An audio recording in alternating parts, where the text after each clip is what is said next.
Põe-se para até o banheiro. Vamos lá. Ô, sua menina. Estão cometendo um grande erro. Eu não conheço nenhuma Rachel Clifford, eu juro. Mas eu juro que conhece.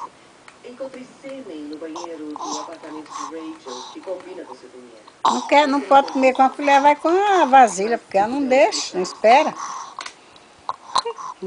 Eu conheço uma Rachel, tá bom? Eu não sei o sobrenome, a menina que vocês querem mora no condomínio Saturn Nights. Então, você vai.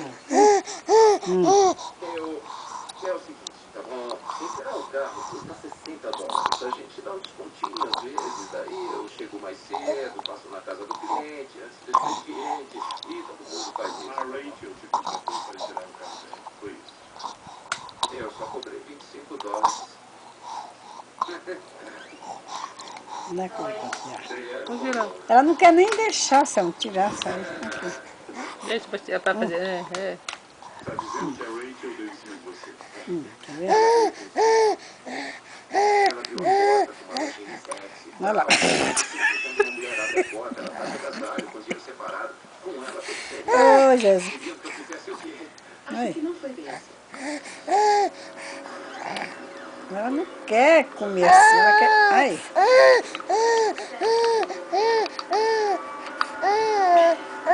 Tá, toma.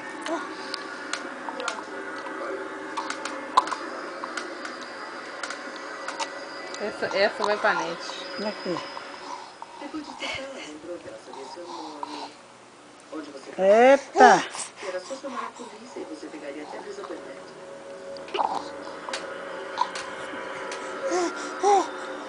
Agora não dá colher pra dar pra ver se ela quer. Ela não quer na colher, ela só quer chupar tudo. Olha lá. Olha lá. Quer?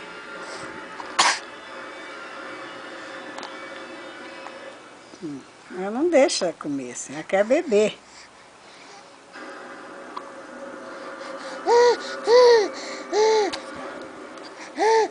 Agora você vai pegar pena de morte. Nossa, você é doida. Tá dando pra fora. Vocês não acharam a arma do crime no carro do meu cliente? Seu cliente saiu do apartamento de Rachel e foi trabalhar no apartamento. E levou a faca junto. Algumas horas depois... Aprendendo a comer agora, papazinho. Não é, garoto?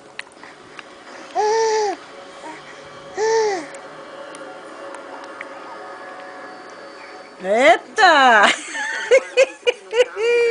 A avó também estraga a brincadeira, né? Hein, Graziela? Por que você Você quebrou a lanterna e escondeu a faca. devolveu, pô? Suspeito isso. Então, Eu não faço, eu não faço tanta bagunça assim, não. aqui. O nome das plaquetas Aqui, ó. é Aaron. O pai da Rachel. Foi emprestado. Legal quando ela levanta a sobrancelha assim, fica... Ai, ai.